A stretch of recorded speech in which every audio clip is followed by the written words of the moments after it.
All right, here we go. Looking here at Democracy Now! For the day. It's Thursday, April 28th. Hit it, Amy!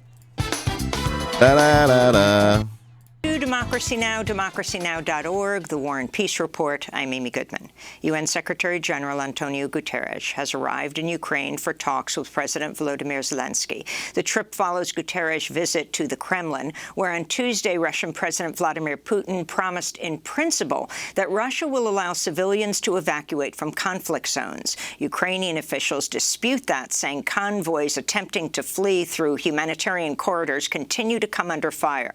In Mariupol, the commander of the city's remaining Ukrainian forces pleaded. I think this guy's a neo-Nazi. In a new video for an international rescue operation to evacuate troops and civilians from the massive steel plant where they remain holed up against a withering assault by Russia's military. I think this guy's a neo-Nazi because he's sitting right next to one. And unfortunately, we can't see the patches on the side of his arm. But it's possible he's also got a neo-Nazi patch. Yeah, that's right. That's not an electrician's symbol.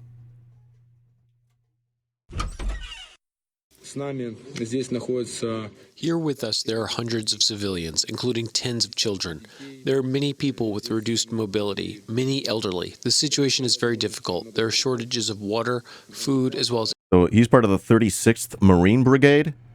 Is that not the Azov Battalion? I guess that's different. But he's sitting right next to an Azov guy? Is that what's up? And they've got like civilians down there?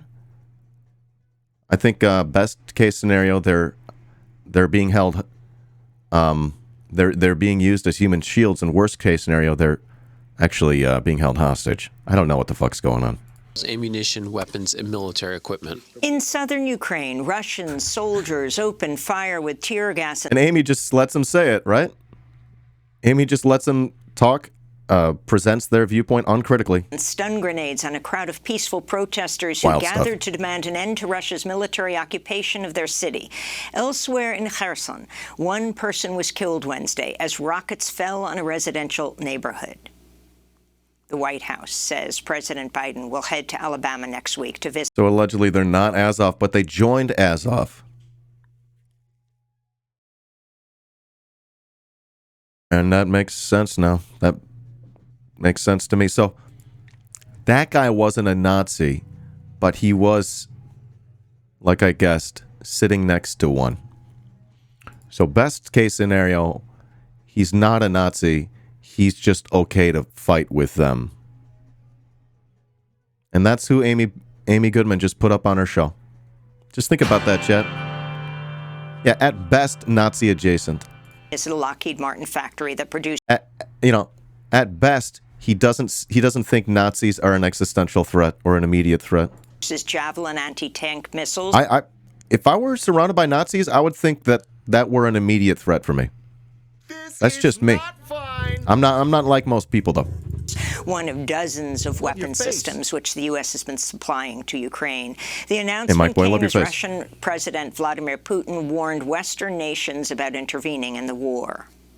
If someone decides to intervene in the current events in Ukraine from the outside and create unacceptable strategic threats for Russia, then they must know that our response, our retaliatory strikes, will be lightning fast, quick. We have all the tools for this, such that no one else can boast of right now, and we won't brag. We will use them if needed. And everyone should know about it. We have made all the decisions on this matter. We'll have more on the war in Ukraine later in the broadcast with Anatol Lieven, whose new article is headlined, "The Horrible Dangers of Pushing a U.S. Proxy War in Ukraine."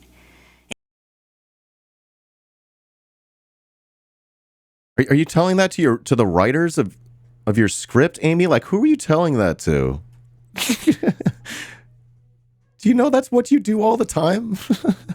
Jesus Christ. She was just the other day sharing blatant warmongering propaganda that we also covered was put down. It was debunked about these alleged mass graves. And she just breathlessly lets CIA directors say stuff like this. Amy, you're doing it, dude. You're doing the manufacturing of consent. You're doing the thing where you're like, hey, I stopped at 420. Look at that. That's awesome. Nice. Anyways, I'm just going to let you go on. Amy is not doing a great job, but what are you going to do? I'll get Putin for you. You missed Putin? I got him. For Russia, then they must know that our response, our retaliatory strikes, will be lightning fast, quick. We have all the tools for this, such that no one else can boast of right now. And we won't brag. We will use them if needed. Got him. And everyone should Everyone's know. happy now. Broadcast with Anatol Levin, whose new article is headlined, "The Horrible Dangers of Pushing a U.S. Proxy War in Ukraine." In India. Yeah. Don't push the proxy war, Amy. Acrid smoke hung over the capital, Delhi, for a second straight day today after a massive garbage dump caught fire. The landfill's taller than a 17-story building, covers an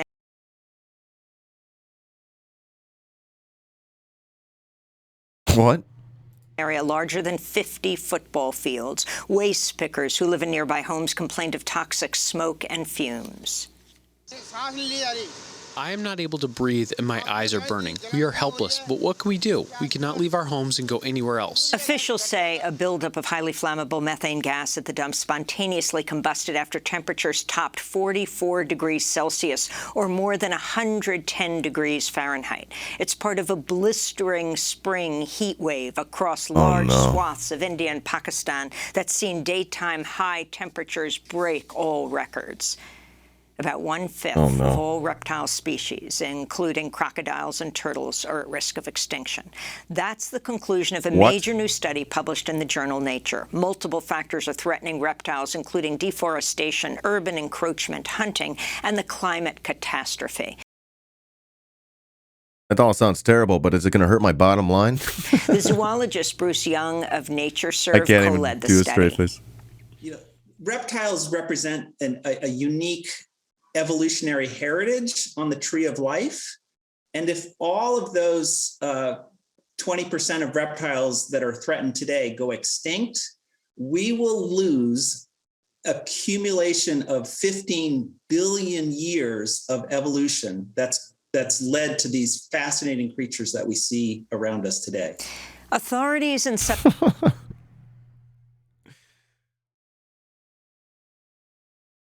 That's just mammal exceptionalism, Ross. We don't let that fly here. All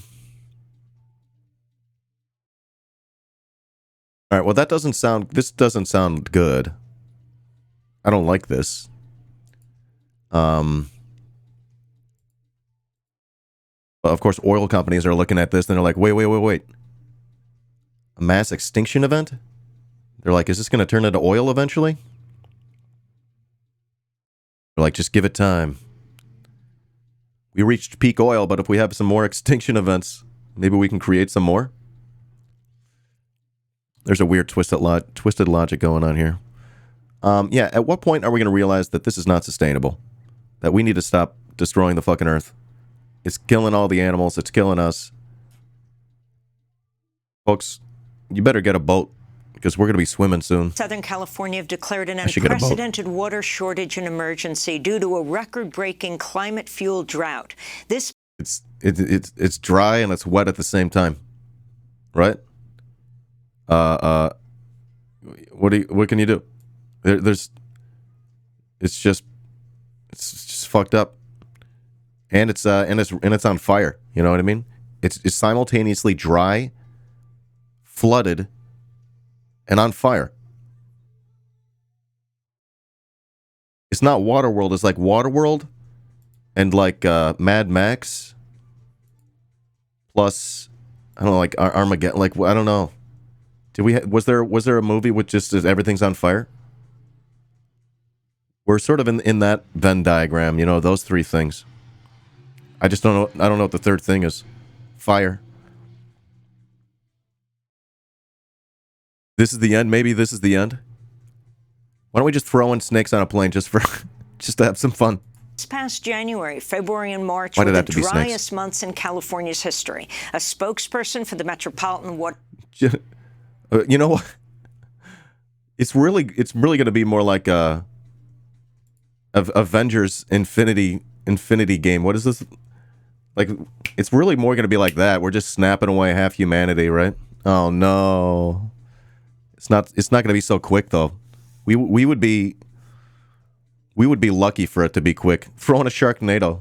Not bad. Water District of Southern California said, quote, "We don't have enough water supply." That looks like the hill from Arrested Development. Person of the Metropolitan Water District of Southern California said, quote, "We don't have enough water supplies right now to meet normal demand. The water's not there. This is unprecedented territory," they said. Oh, it was Southern California. Under the emergency order, about 6 million Californians have been Looked like Afghanistan. I didn't know what I was looking at. ordered to restrict outdoor water usage to 1 day a week.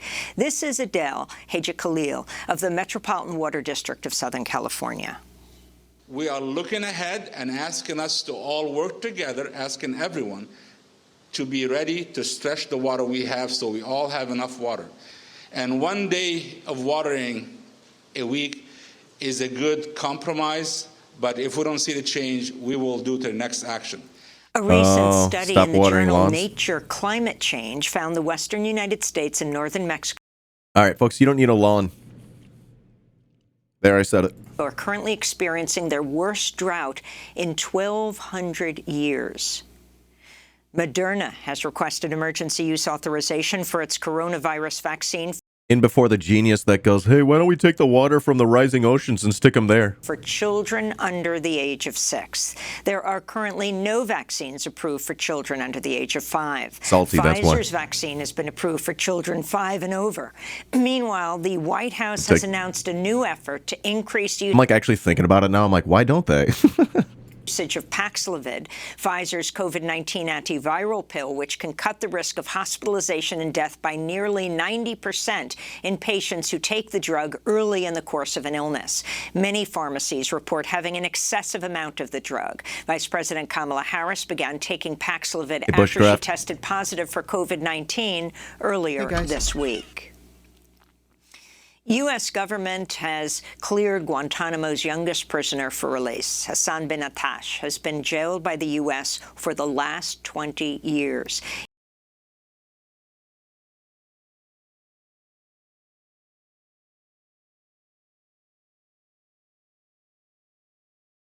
Even though he's never been charged with a crime. He was just 17 years old when he was captured in Karachi by Pakistani security services in 2002 and turned over to the United States. What the fuck, dude? Anyone who's like, yeah, we should give arms to Ukraine because the United States and our government cares about people in other countries, you gotta square the circle. The United States government does not care about people in other countries. Every piece of evidence should prove that to you, and yet still, we got people who are like, we gotta send more arms to Ukraine. Get it? Like, square these two things, dude. You cannot. Attorneys say Attash was tortured by the U.S. and its allies for up to 12 hours a day over a 2-year period, including at a CIA black site. The Biden administration says Attash will remain at the Guantanamo Bay prison while it tries to find a country willing to offer him rehabilitation. Wow, dude. What the fuck? There's like no one jumping at the opportunity? The U.S. Supreme Court heard oral arguments on Wednesday in a follow-up case to a landmark decision on tribal sovereignty handed down by the court just 2 years ago. Justices will decide whether Oklahoma and other states have criminal jurisdiction. I'm so sorry about the audio here. I'm going to bump the audio for the video, and I'm sorry that it's been quiet. Pro streamer moment, not my best. Over crimes committed by non-Indigenous people against Native people within Indian reservations. This case follows the landmark 2020 ruling, McGirt versus Oklahoma, which found that state authorities cannot criminally prosecute Indigenous peoples under state or local laws and should instead face justice under tribal or federal courts. Yes, critical mass. That is literally the point that should drive it home for libs who are still like wanting intervention. The point that should drive it home for them is that the United States government does not care about people in this country at all. Absolutely. It's a very good point to make. Indigenous You're smart communities in for saying it. Oklahoma are condemning the head of the Everyone loves state's you. Republican Party after he called for the disestablishment of the federally recognized Muskogee Nation Reservation. The Intertribal Council of the 5 tribes in Oklahoma was responding to remarks made this week by John Bennett, who's also a candidate for a U.S. congressional seat. Bennett made more headlines this week after he called for the state killing of top infectious disease expert Dr. Anthony Fauci. You could just tell, but one look at this, I'm like, whoa. War with bureaucrats that have forced vaccine mandates on us, mask mandates on us. And you know what? They're pushing this wokeness confusion down our throats now. And by the way, we should try Anthony Fauci and put him in front of a firing squad. Earlier this Holy year, Dr. shit, Fauci dude. told Congress that attacks by Republican politicians have led to death threats against him and his family.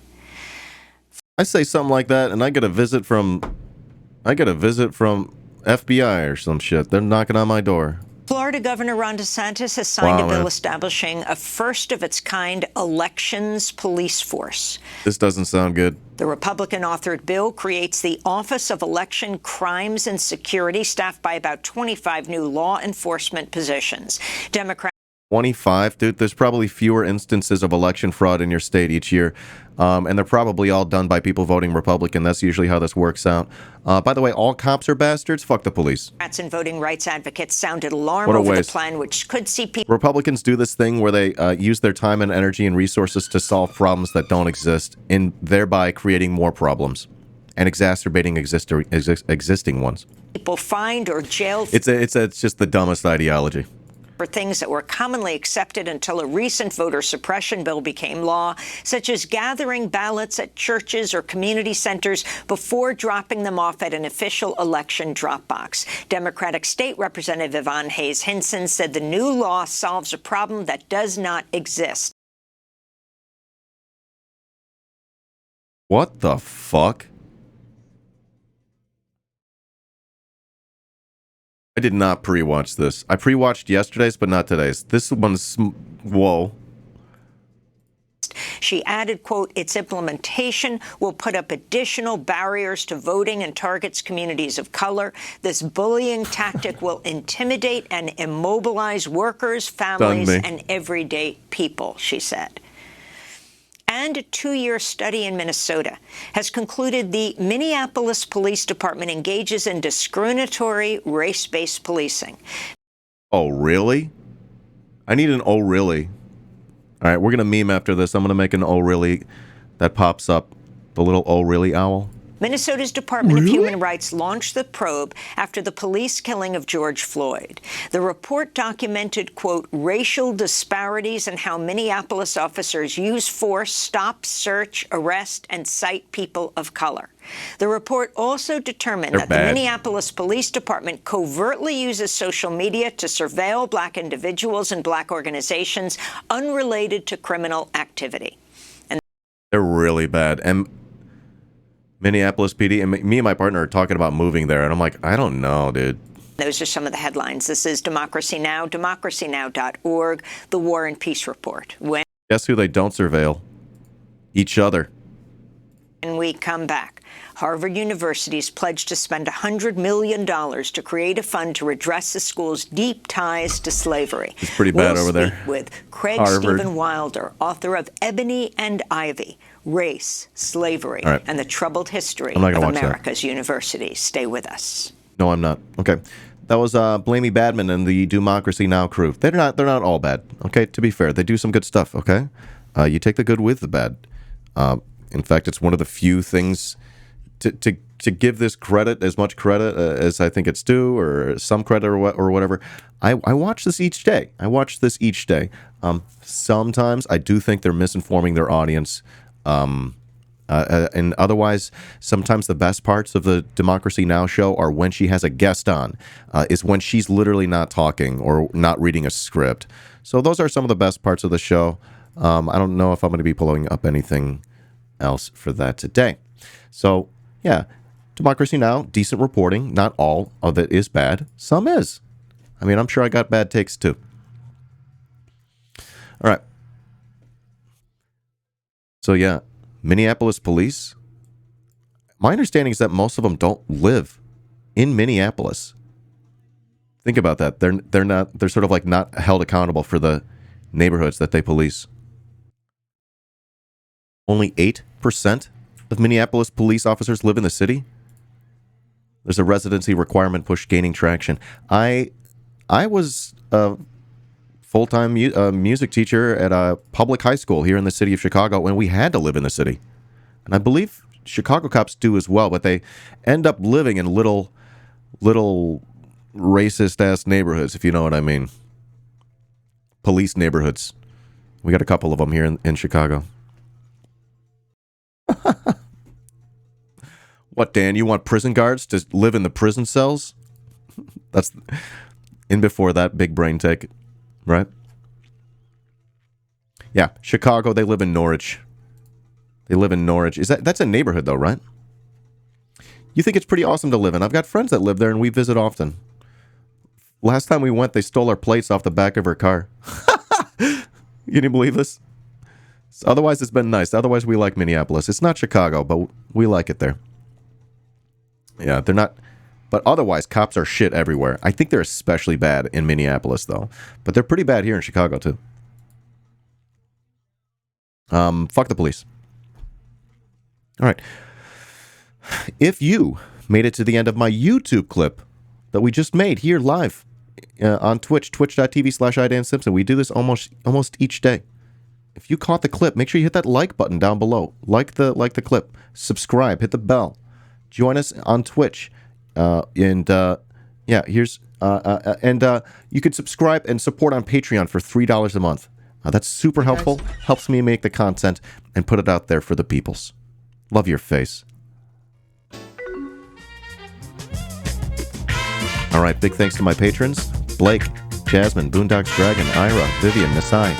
Thank you, Daryl, Kevin, Bobson, Willie, Jeremy, Dean, and big shout out to Todd Gonzalez. Thank you, Todd.